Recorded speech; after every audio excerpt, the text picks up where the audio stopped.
Welcome to the Enlightened Misfits podcast, the space for entrepreneurs on a quest for unwavering certainty and purpose. I'm your host, Lauren, and each episode is a compass guiding you through authentic conversations, unraveling the mysteries of your human design chart, and offering tools from the remarkable guest. Join me as we embark on a journey to manifest greatness and create a life aligned with our deepest purpose. This is the space where misfits find their enlightenment. Welcome to the Enlightened Misfits podcast. Welcome back to the Enlightened Misfits podcast. I am your host, Lauren, and in today's episode, I have Becca. She is a Akashic Records coach. Welcome, Becca. I'm so happy to have you here with us this morning. Thank you so much for having me. I'm very excited to speak with you. Yes. So kind of tell the listeners about kind of who you are and, what kind of empowered you to kind of go on this amazing spiritual journey that you're on right now. Absolutely. So I'm Becca. I'm originally from England, but I'm currently in Canada. So that's my accent's a bit strange. I growing up in England, I always say the veil is very, very thin there. So we're very connected, whether we realize or not, to the other worlds, the other realms, whatever you want to call it. And so it's a very spiritual, very connected land. Even the cities are very, very spiritual, even if you don't realize it. There's lots of energy going through. So even as a child, I was one of those children that was at the bottom of the garden with the fairies. I had a really good imagination, still do.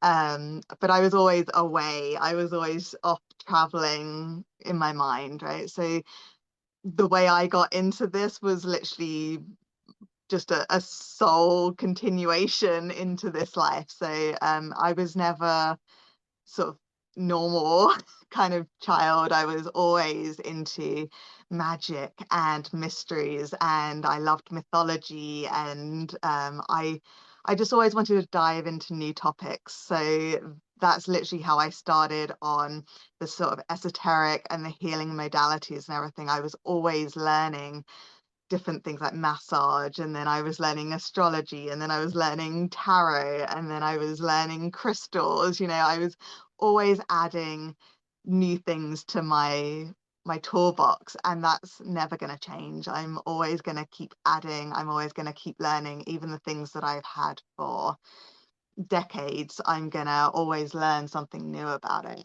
And yeah, that's just me. I just have such a passion for the healing and the magical and for the spiritual.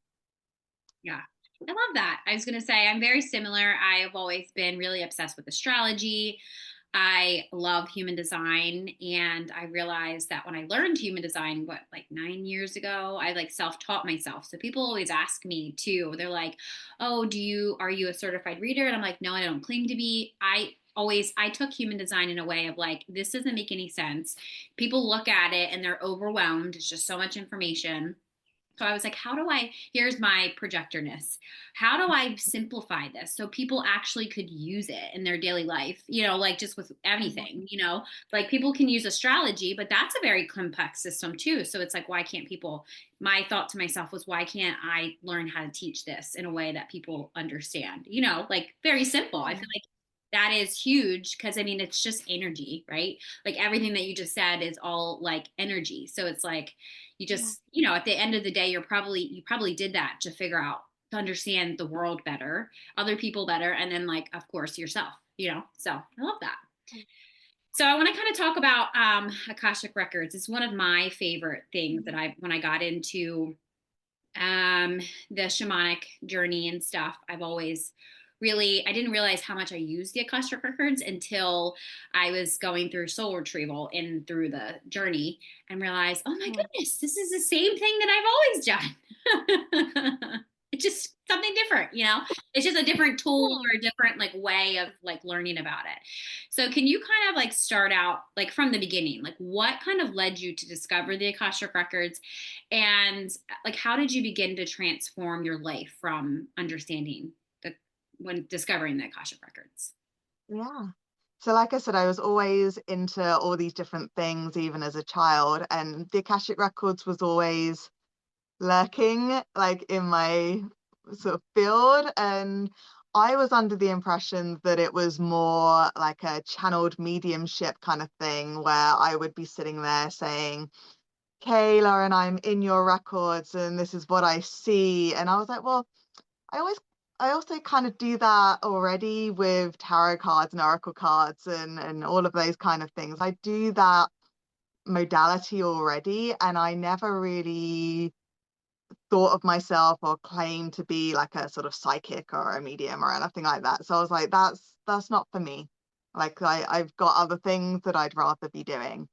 But it, like when you're meant to be doing something, it always keeps popping up, right? And so it would always come on online, or a friend would talk to me about it, or I would just see something about Akashic Records, and I was like, yeah, yeah, yeah, yeah. And I had books on it. Okay, right, okay, whatever. Like it sounds interesting. It's not for me.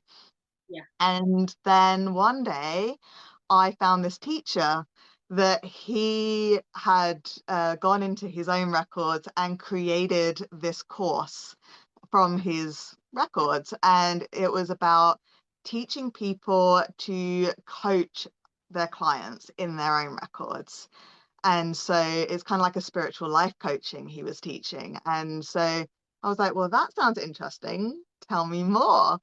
And so the idea was that yes, like he teaches the students how to go into their own records and sort out their own lives. But then the whole point of this course was to get them to instruct the clients of how to go into their own records. So in a nutshell, what I do is I just kind of hold my client's hand energetically, and I help them get into their records.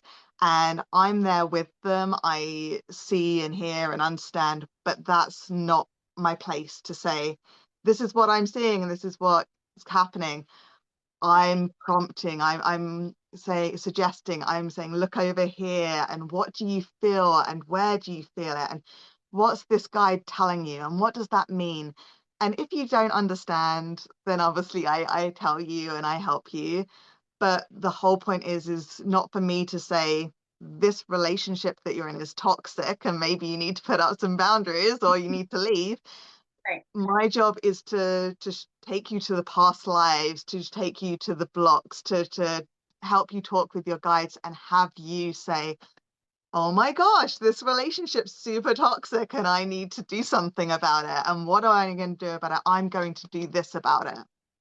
And that way I find that my clients, they then actually put that into action.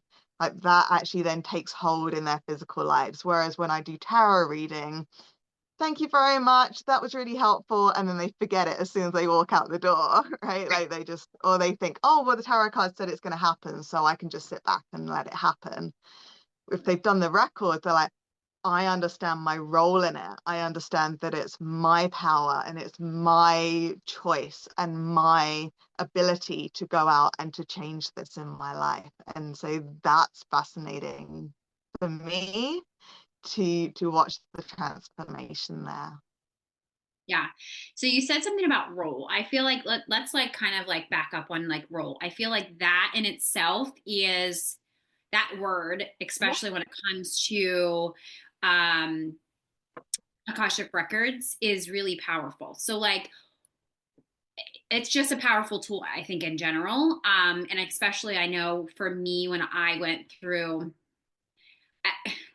here's me, like my victim mentality to my victor mentality of like this is this person's fault. This is this person's fault. This is this person's fault. Nothing's my fault. All that stuff. And I realized seeing and of course I had the same a journey as they call it during the shamanic journey is I see it and I was like I can't unsee it, and it's not like it's like this video that's playing or it's like this book and I'm looking at this contract that clearly I signed or whatever it is, like whatever that is. But and the same thing like you said, um the one of my dear friends that was, placed me with the shamanic rites was telling me, like, go look over there. And it's like, it was like past life because I kept looking at the left side of my eye and and it felt uncomfortable. Same thing with like brain mapping. Like when you look out of the left side, it's like you're looking at a spot in your brain, consciousness, whatever, that is uncomfortable. And I was like, I don't want to look over there.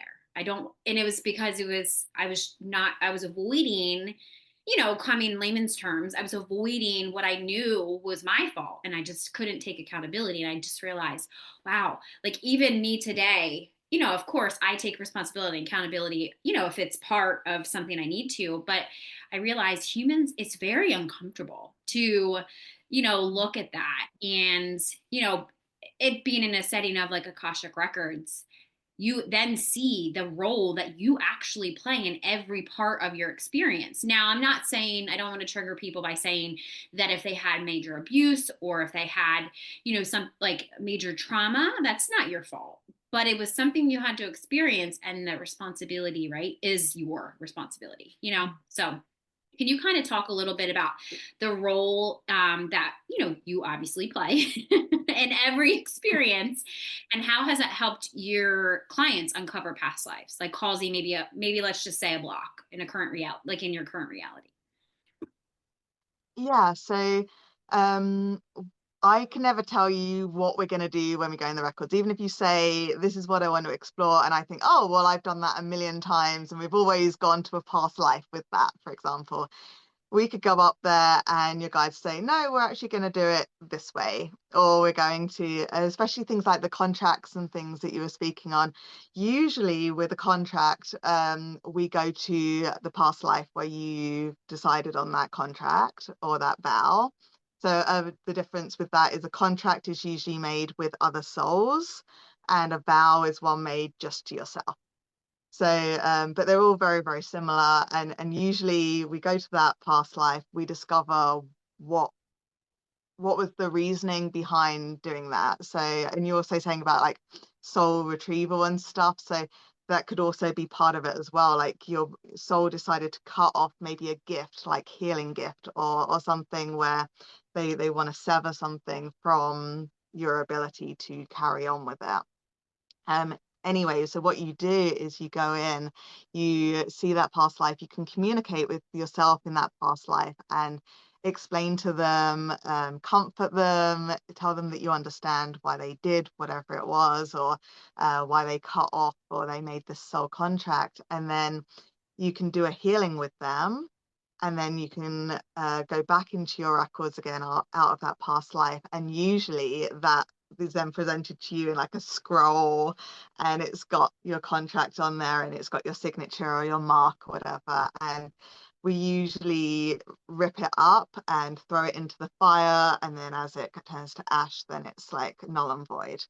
And the reason that you would do that is usually because you've already completed it, like many lifetimes ago, and for some reason your soul's still holding on to it like a comfort blanket, and you really didn't need to suffer in this life and past lives since.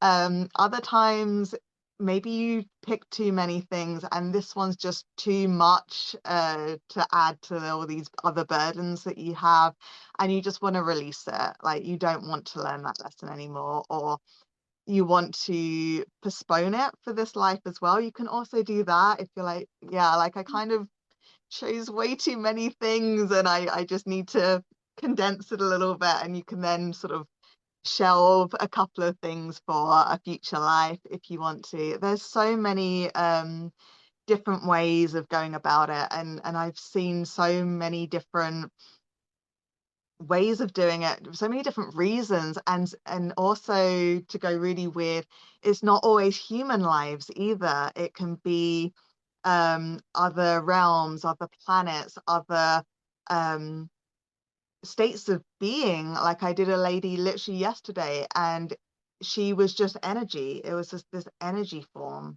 of her.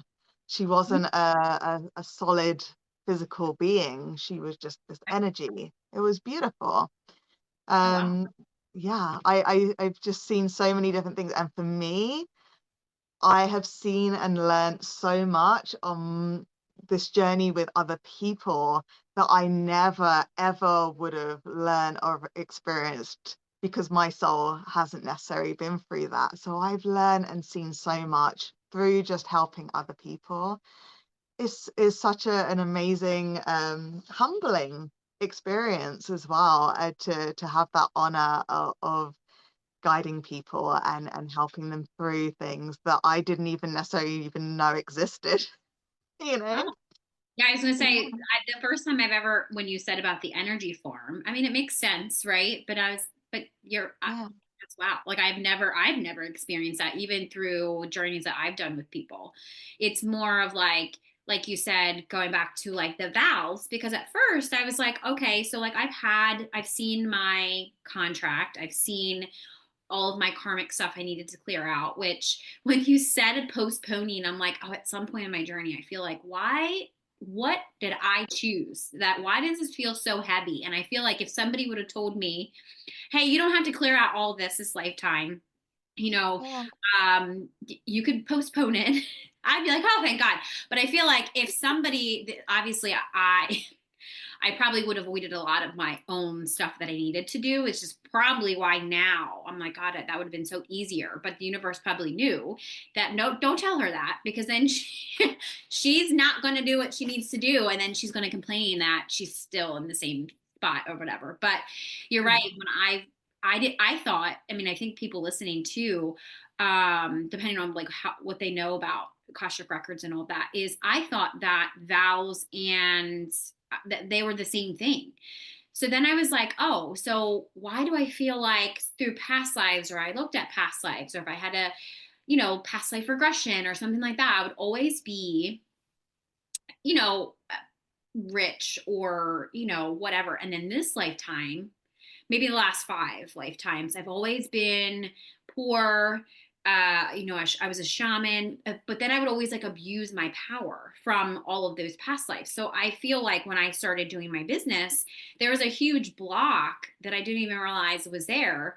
And then I realized, oh my goodness, everybody's blocks are past life related. And I don't even think they realize it, because I've never experienced abusing my power. I've never used money to guilt people into doing something. But then I'm like, so why do I have this huge memory of this happening? Like, it didn't make any sense to me, which is then I was like, somebody was like, oh, that's just past life. And I was like, what are you talking about? Past life? What do you mean? Like, let me see this. I need to see this, and then I seen it and I was like, oh my goodness. So it was like this lifetime understanding that, along with my vows and what I needed to clear out and all that stuff. You're right. Like my soul was holding on to things and I'm like, why did I have to suffer so long? Why was that still attached to me? Like, I learned that lesson. I repeated that lesson, I think 100 times, it probably in every like past life, but it was kind of like you said, you had to do it. I probably didn't do a healing. I probably didn't do a release. And it's like, that's why it's like so important. So thank you for Yeah. saying that, because that definitely resonated with me when I was like, why am I still having, let's just call them symptoms. Let me just have Yeah. like these symptoms to what I experienced in a past life, because, and that, you know, the example that you just gave us was because it was unresolved in the past life. Could be karma, Yeah. could be trauma, whatever it is. Yeah. I love that. Yeah. So, Absolutely. when you experience like soul journeys or soul missions, I should say, through like the records, Yeah. how can you begin to discover like why maybe a soul chose this reincarnation, or why they chose to come here and do what they do, like, or they're doing what they do now? Yeah, so again, a number of ways. It could literally just be chatting with your guides, like in your records building, which kind of looks for most people like a library of some description. And you kind of just sit down at the fireplace in these comfy chairs and have a cup of tea or whatever and have a chat with your guides.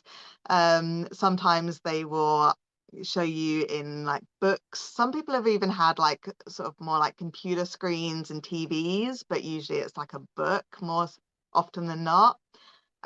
Or we do past life or even just memories in this life. We can go in and we can um not relive but kind of view it, and sometimes you're in your body or your past life or this life body, Mhm. Sometimes you're outside of it, but either way, we end up usually stepping out of the body and actually speaking to the younger you in this life or the past self, and really having a conversation, really having a healing session. It's like a therapy session with them, and it's so healing because I don't know if you're aware of the whole time not existing thing. So your past lives, your future lives, and your current life are all simultaneously Happening. happening. Yeah. So when you're healing a past life, it's actually reverberating throughout all of your other lives, including this life and all your future lives. It is this huge um, energetic shift in your soul. That's probably the easiest way of saying it. It's like your soul shifts, and Yeah. then that then is dispersed throughout all of your lives. Like your soul is having um, lots of different games being played out, like sort of video games being played out over all these different timelines. And so you've got the one soul with everything playing out. And so it's kind of helping all the other lives, all the other games happening are all up leveling when you sort out the blocks and the limiting beliefs, the traumas, even. Like we choose, and again, you know, it's very hard to talk with some people about this, but like we choose certain things to show up in our lives, or we choose because it's never a straight line. It's never like, well, I'm choosing this life and that's it, and it's like fate and I have to go that direction. There are points in your life that you've put events or just forks in the road where you with your free will get to choose. And that doesn't mean that if you take the wrong or the longer or the harder one that you can't then course correct and come back to the more optimal timeline. It just might take a little bit longer to get around there, but you choose, you have your free will, you have your choice.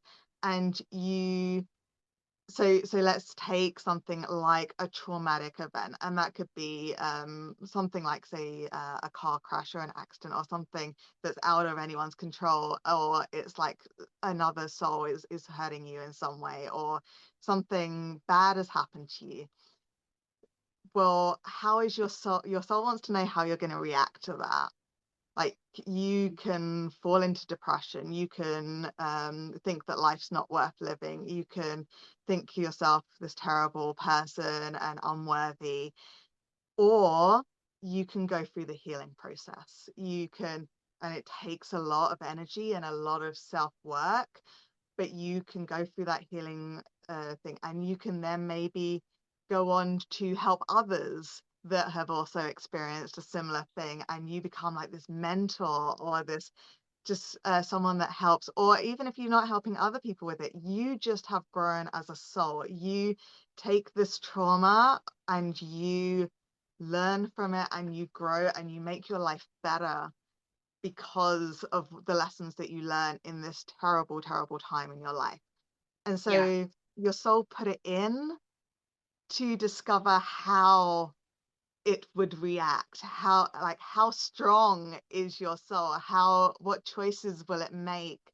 And there's never a right or wrong. That's the other thing. Like even if you do the worst possible imagined thing and you hurt yourself because of this, and then you end up ending your life because of it, that's not wrong. It's not what your soul wanted. It wanted you to learn, it wanted you to grow, Yeah. but you're not going to get punished for that. You're going to have like this whole time of healing hopefully after, and then you can maybe choose to try again in another lifetime under the same circumstances or similar, and Yeah. hopefully be strong enough later to deal with it in a better way or learn from it in a better way. But there's never this great punishment, even if you yourself in a past life or this life are the person causing the harm. You have done that for a reason as well. You've maybe had an agreement with another soul because that soul wanted to experience that bad thing, so it needs another soul to agree to be that bad or evil person, like for really Yes. generic terms. Yeah. they needed a soul to take that role on to ignite that lesson for them. It gets very confusing, and it takes a lot of stepping back to understand fully what's going on, and that can be extremely difficult, especially in a lot of situations. Hey there, I just wanted to take a quick moment to share with all of you spiritual rebels and fempreneurs. If you've been craving a space where you can build wealth, heal trauma, and rise alongside like-minded women, I got something for you to hear about. I'm excited to invite you into the Enlightened Misfits Sisterhood. This is a low-cost, high-impact group membership designed exclusively for spiritual fempreneurs who know they need accountability and support to create sustainable wealth, but aren't ready to dive into a one-on-one mentorship. In this membership, you'll get monthly calls, rituals, healing sessions, and workshops to break through your self-doubt and build confidence so that you can consistently sell your offers and make money. This is also a collaborative private Facebook community where you make lifelong connections with other women who are just as serious as hitting their goals. And my personal guidance as your intuitive human design business guide and trauma healer, ensuring you stay aligned and on track with your business goals. Plus, you'll get free access to all my paid workshops and masterclasses, along with exclusive VIP pricing for my one-on-one Voxer membership. This membership is all about helping you heal the sabotaging behaviors blocking your abundance and using your human design to create a business that feels amazing to run. Imagine waking up excited to serve your clients and knowing that you have the exact support you need to hit every single one of your business goals every single month. So if you're ready to rise and build wealth with a sisterhood of spiritual misfits, make sure you click the registration link in the description box. Right now, the investment is just $88 a month, but the price will increase to $197 a month. Join today to unlock exclusive rates and get access to next month's kickoff call. Let's get back to today's episode, but remember, your next level is just one decision away. Join the sisterhood and let's rise together. It, like, taking a step back, because when I'm listening to you say this stuff, I'm like, this part of what you're saying has been a huge part of my own awareness, my own perspective shifts and stuff of like all of the stuff that I've been through, because I was able to take a step back and be like, again, going back to the role that I play, obviously, I'll give you an example, like my ex-husband. There was a lot of abuse there. However, I'm sure in his perspective, there was a lot of abuse on my part too. Like, and my current husband, and I say this, it's funny how I say my current husband, like he's not my, it's like this trend on TikTok. It's like, oh yeah, my current husband. And then anyway, it was just funny that it said, okay, let's go back. So my husband now had said to me, Lauren, how about if you are the one that abused him in a past life? Yeah. And as much as I want to defend myself and be like, oh, I would never do that, how do I know? Like, how do I know? Because I was the one that felt the abuse this lifetime, or I was the one that, he cheated on and treated me badly, and I still stayed. And it's because I could see there was a deeper knowing of like, I feel like I can help him. I feel like I can fix him. No, like that's not, I feel like I could, I had empathy, and he can't feel empathy, or he doesn't feel bad for his actions, or whatever the case is. I feel like this lifetime, I know one of my lessons was to be able to have compassion and empathy for people, because obviously before I would just hurt people or be that evil person and not be able to feel what I'm actually doing to them, so then it's my time, this lifetime, to feel it. So when he had said that, it was like, wow, okay. So that was that experience. I can move past it. I can let go of it. I could stop. Like, because I feel like I've noticed a lot of people, especially, it's just part of the journey, right? The healing journey is you have to hate the person. You have to hate yourself. You don't always have to hate yourself, but you always blame yourself, or like there's a process. Same thing with like grieving, right?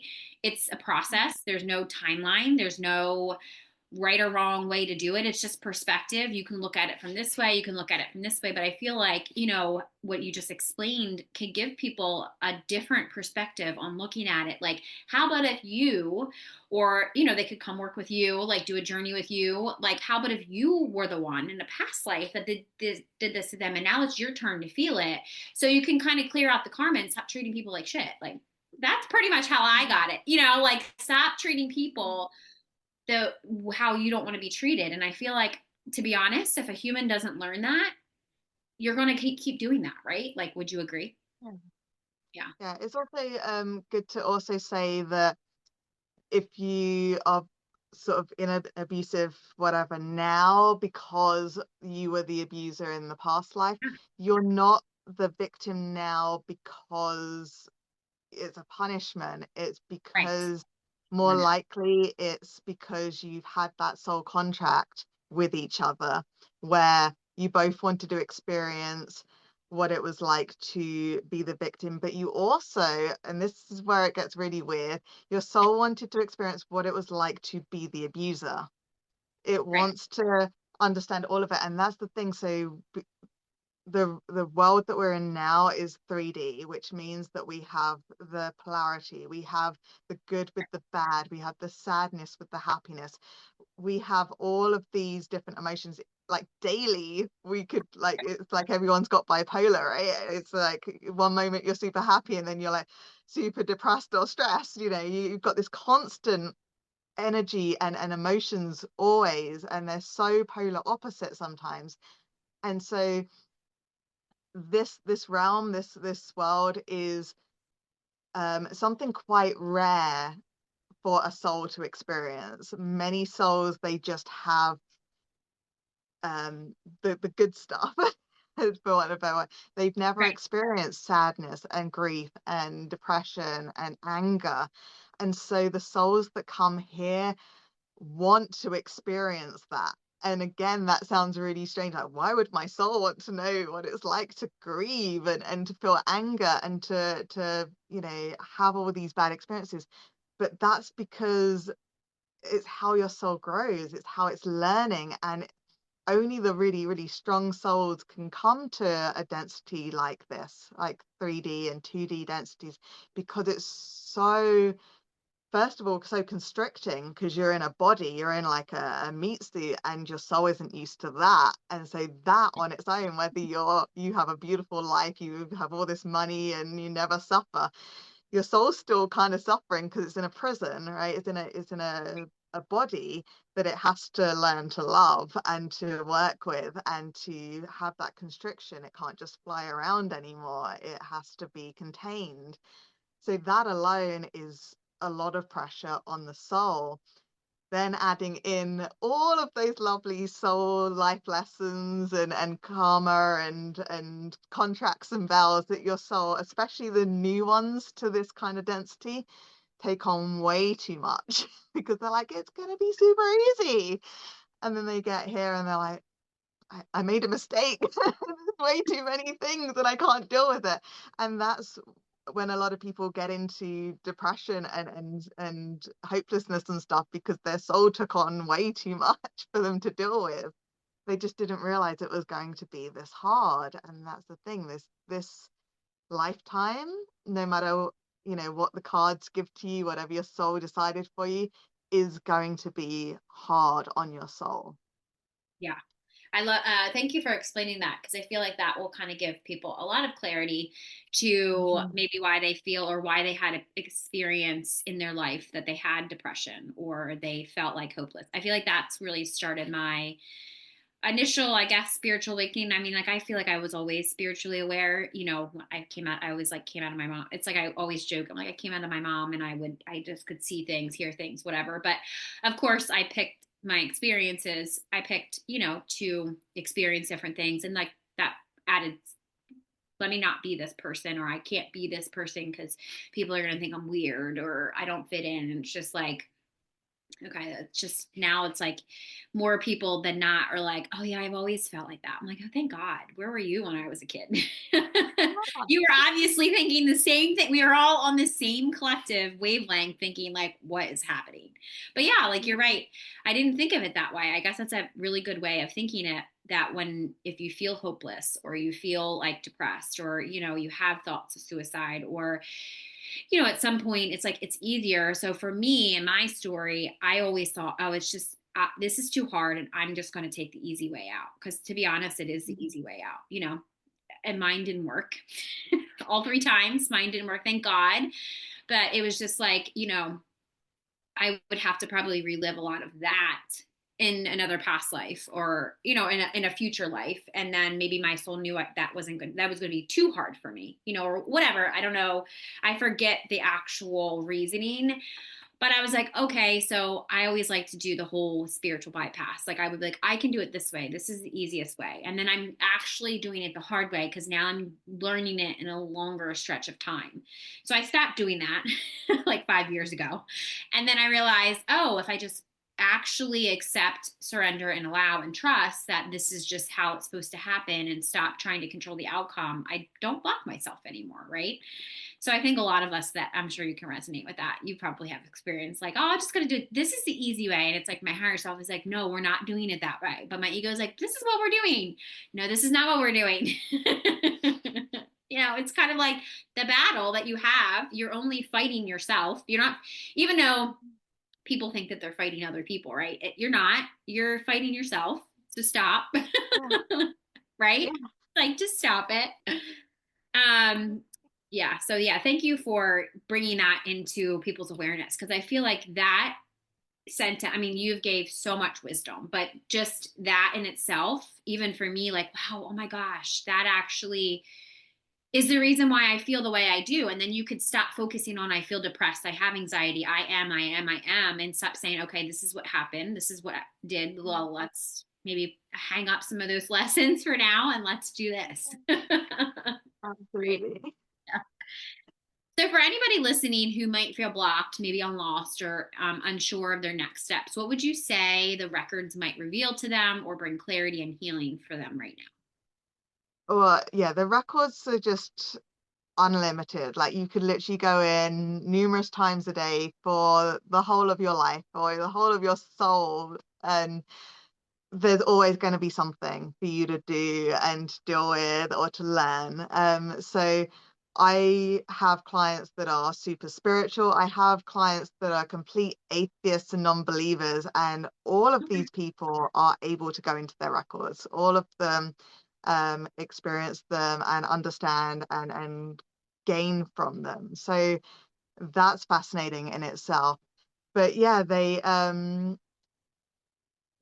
what happens is I can never tell, like I said at the beginning, I can never tell you what we're going to do in the records. Even if I think, oh, I've done that a million times, I know the drill. Your records, your guides might want to do it differently, or just put in like a little curveball for me.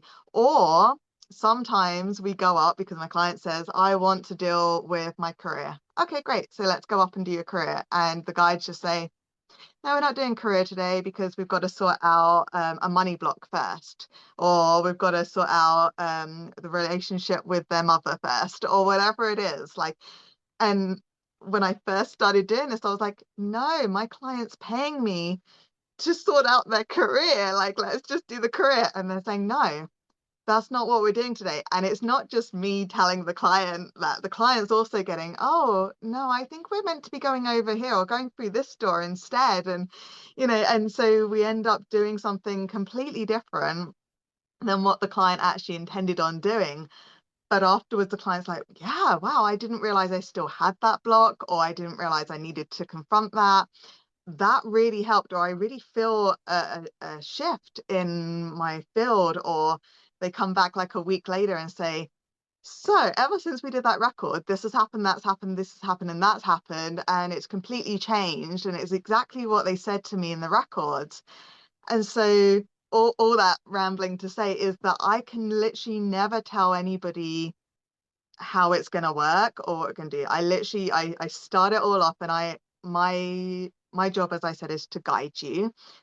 So I'll start you off with like a sort of grounding and a running of energy, and then I say what we call a prayer or a key, which opens up the records for us. And then we do like a sort of journey down a path to your records building. And that is more really for me to gauge how you're experiencing and how you're visualizing, how you're receiving, how you're trusting in yourself. And will you need a little bit of extra help, or have you got this already and I can just sit back and relax a Yeah. little bit?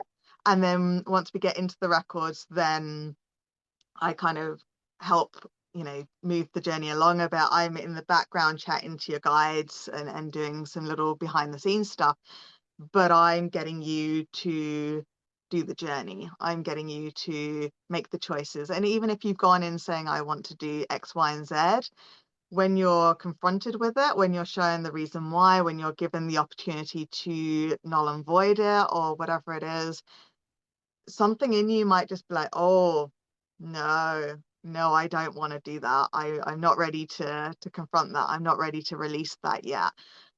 And you're not going to get punished for that. You're not going to get told off for that. You're shown and given the opportunity to do these things in the records because at a soul level, you are ready. Sometimes at a human level, you're not, and that's fine. You'll get given more opportunities in this lifetime, or maybe you don't need to until lifetimes ahead. Right. But you're never going to get punished for that. You're never going to get punished for saying no. Yeah, so I'm just rambling on because it's just always just so interesting, and I go off No, on tangents. though I think the process of how you do it is really important. I was going to ask that, but you just started, So, talking about it. So you must have heard my thought of like, I want to ask her because I feel like a lot of people have this question of like, okay, so what is this session? Okay, so like, they see stuff on social media or people talk about it all the time, but I just feel like you have to really be able to trust that person, yeah. especially because I've had, if there's like a past life block or like it's a client that I work together or something like that, and I'm like, why is she not getting what I'm saying? Like this is just a normal session. And then I hear past life and I'm like, okay, so like, here's me like, okay, what about past life?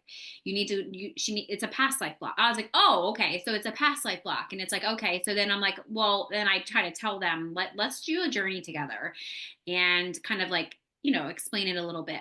But the logical mind can't wrap your ego can't one doesn't like to let go of control, doesn't like change, whatever. So it's like, wait a minute, where are we going? What's happening? So it's like, it's nice when you can kind of walk people through it because it's true. Like, could you imagine the all the things that you desire or say that you want? Obviously, you already have them in a past life or previous life or current life or whatever, future life.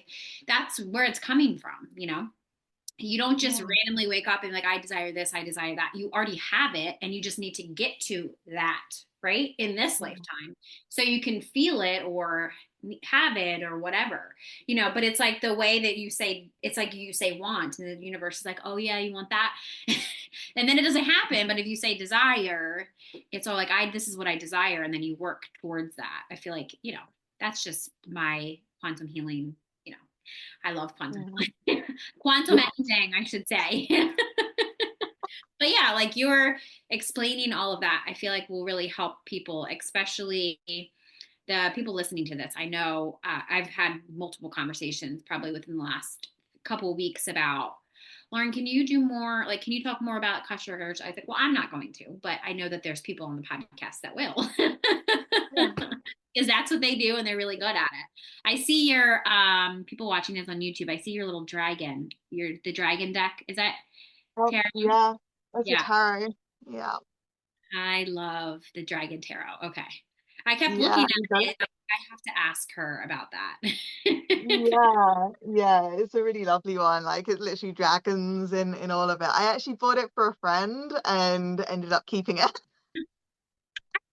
I love the dragons really have helped me along Mhm. my own shamanic journey, because it was really scary and I should say felt scary, but it was more of like, oh, I have a dragon next to me. It was more like, you know, clearing out stuff and burning stuff. It's like dragon fire and like the dragons say that, like it's all that stuff. So yeah, I love the Yeah.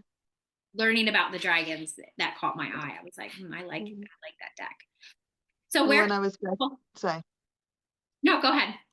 Oh no, I was just going to say when I was first learning Akashic Records, I obviously had to have case studies. Yeah. And one lady, I did a session with her, and she went into this cave, and there was a dragon there that was guarding all of her sort of secrets and desires and keeping them all safe. And she was like, oh, it's a dragon. I don't like dragons. I don't want a dragon. I don't like this dragon.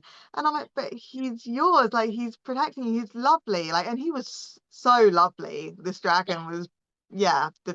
I mean, dragons. But this one was, it was so powerful, but so gentle, and he was really, really good for her. And she was like, no, no, I don't like this. I don't want him. And obviously, I'm learning, and I'm like, I don't know what to do. Anyway, she came. I was working in a metaphysical shop at the time, and she came into my shop, and she's like, I just want to tell you that I went in and I did a meditation on my own, and I went back to that dragon, and we're now best friends. I love him. Like, I set him free now and then to go and fly around the world, and then he can come back whenever he wants to help guard my stuff for me. 'Cause she said, and when he flies away, I rummage through and I see what I can get rid of and what I need to keep. And so when he comes back, he can just guard the things that are necessary. And I'm like, this is fantastic. This is amazing. So I just wanted to share that. Yeah, that's amazing. Yeah, my experience with the dragon is I forget exactly what dragon it is, but it's a white one. And it was more when I was in the upper world in the shamanic journey of like my power, my spiritual gifts, my psychic abilities, all that stuff. So it's like that dragon helped me kind of clear out stuff of like not understanding my power, not understanding my psychic abilities, all that stuff. So it's like more of like protective in that way. But you're right. Like when I had seen this dragon, it was like, wow, this is, I don't know if you've watched Game of Thrones, the dragons and Yeah. all that. Like legit, I felt like Khaleesi on the dragon because it's like I have these dragons that I could just go tell they protect me and like I could just go fly on them and like Oh, go to them whenever I need them.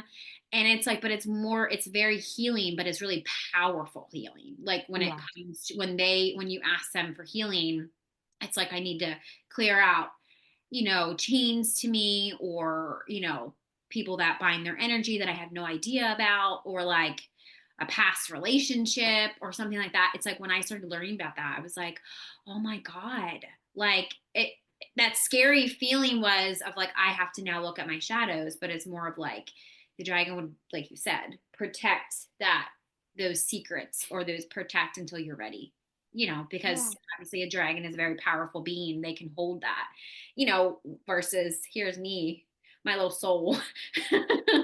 It's like, no, I don't want to do that right now. Like, no. So yeah, like, I mean, being scared is like a normal feeling. When people tell me they're scared, I'm like, that's a normal feeling. If you don't feel Yeah. scared, I'd be like, are you okay? You okay? You're seeing a dragon. Are you okay? How do you feel right now? Because this is your first encounter. I don't know. Right? Yeah. That's just my experience. I'm glad that I'm not the only one that experienced that. Because I always like talk about it with other people, and people are like, nope, haven't experienced that. I'm like, oh, okay, never mind.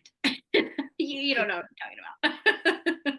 So it's nice to have somebody else that experiences that. It seems like there's a couple other podcast guests that have worked with dragons too, which um is they're like they understand, they know, they work with them daily, or um whatever, and it's like they're much more connected with all the dragons. I just have a personal dragon that I work with, so it's not like, or if it's like a healing that a dragon comes through and I'm like, this ain't my dragon.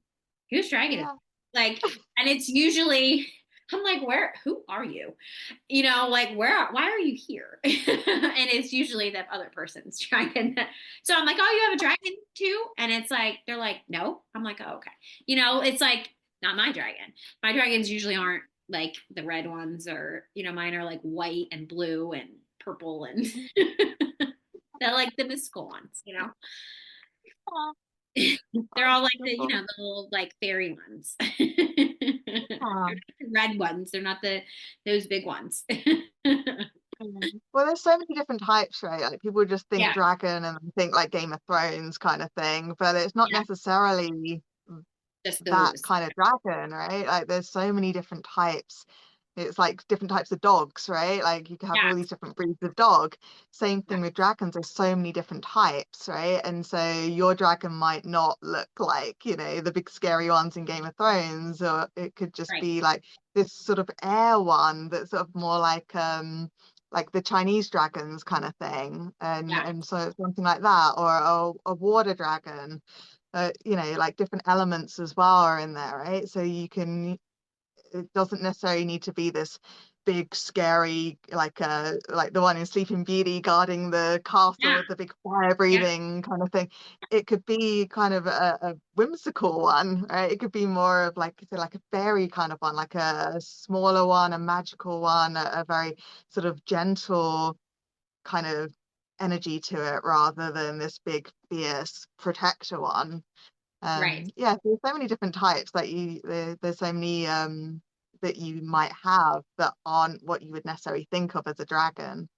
And that's right. also what's really interesting with things when you go into the records or when you do meditations and stuff, to know that it's not your imagination. It's when you go in with wanting an answer, or I'm going to go and see my dragon, and you're imagining this dragon, and you go in and you get a different answer, or you get a completely different dragon, maybe even one that you weren't even aware of, and then you Google it and you're like, oh, that's a thing, I didn't even know that was a dragon, or Yeah, anything like that. So that really really helps with the I'm not making it up, is when you're not getting what you expect in there. So it's not your imagination, it's not wishful thinking, because you're like, that's not what I wanted. I wanted something else. And it's like you're trying your best to change it and morph it into the thing that you want it to right. be, and it's not changing. And you're like, so I guess I'm not making it up. I guess there's some kind of truth to this, and this is actually real, and the information that I'm getting is what I need to hear and not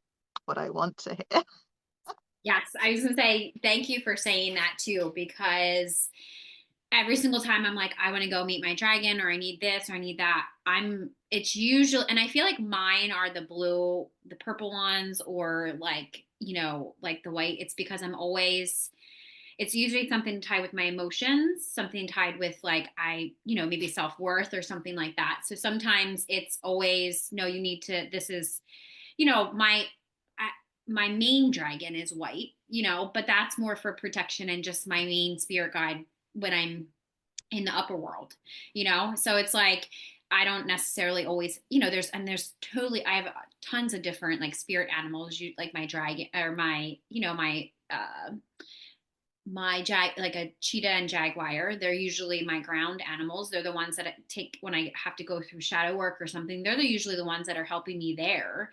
Of course, it's very bougie, as I say it. There's usually like an amethyst crystal around his neck or whatever. He, she, whoever, whatever neck. So it's like, but that's usually what I see. Now I want to focus on my dragon, but you're right. Like it's not because I feel like when I first started, it was like I was then trying to control that too, and it's like you can't control things here. This is not the 3D Earth anymore. Yeah. You cannot control things here.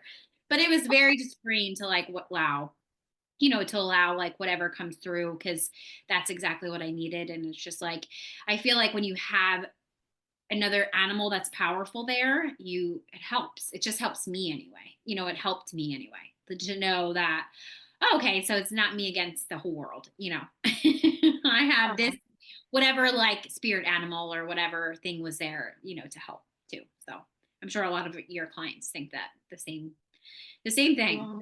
Yeah. Yeah. Yeah. Yeah. So how can people find you? Where can they? I'll make sure your links are in the description box here if you're watching this on YouTube, and then if you're listening to this, you can just click below in the description box. But where can they find you? So I'm on Instagram and Facebook. Instagram is Holistic Becca and Facebook is Ember Healing, which is the name of the umbrella company that has everything that I do.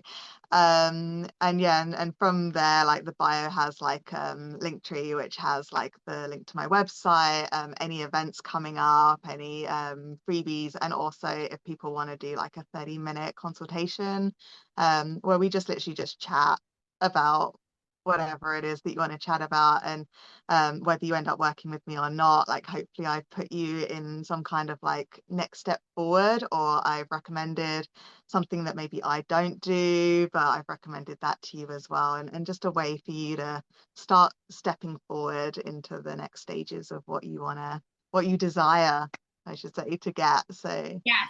Yeah. yeah, Well, you're one. I feel like that's the same thing. Unless you're saying you want money, that's not coming. If you yeah, want money and you're saying I want money, the universe is like, we're not giving that to you. What's exactly. money? Yeah. I don't understand why you guys want money in the 3D. Why you guys want so much money? And then you have to shift it to abundance and get over all of the abundance blocks first, and then you can Yeah, let the because money flow. It's energy. yeah, Yeah. I was gonna say because like I've had obviously tons of conversations with my guides about, but I need money. This is what I need, and it's like no, what is like I think which is my main spirit guide, which is my dad's dad. I finally figured out his face because I would see his face, but I didn't know who he is. Just random man. But it was my dad's grandfather. So it was like I just found that out like 6 months ago, and I was like, oh my god. So I would call him by I would say George, and I would see his face, and I'm like, oh, that is him. Oh my goodness. So it was, but he's like, what? They're like, what's you money? You need money. Like that doesn't matter here. Like money, So it's like you need to focus on this, and I'm like, no, no, no, no. That's not what I want to do. I don't want to do that. So yeah, it's like they're like we understand it because obviously they've all been human, but they're like, that's not the way you get that. Yeah. Yeah, they have a different perspective now that they're a guide, right? Yeah, it's like, oh, I'm like thinking to myself, I know you were part of like back when it was like the Cold War and like not having money. And, I know all those experiences. And I'm sure you remember. Well, thank you so much for joining us on today's episode on the Enlightened Misfits podcast. If you enjoyed today's episode, don't forget to subscribe, leave a review, and make sure you check out all of Becca's links to go connect with her and follow her over on social media. And you share this with somebody that you feel that will gain knowledge from listening. Stay tuned for more captivating conversations in the future. I hope you have an amazing rest of your week, and I will see you next time.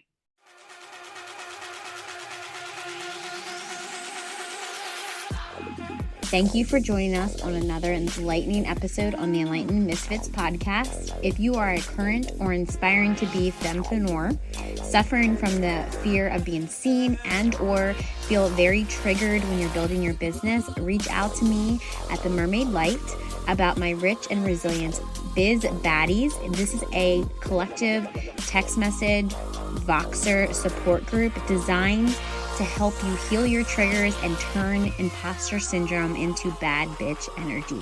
If you resonate with our conversations and insight, don't forget to subscribe, rate the show, and leave a review. Your feedback fuels our mission. Remember, your journey to unwavering certainty and purpose is ongoing. So please make sure you stay connected with us on social media. Keep manifesting greatness in your life. Until next time, this is Lauren from the Enlightened Misfits podcast. Stay enlightened, stay inspired, and keep manifesting your extraordinary path.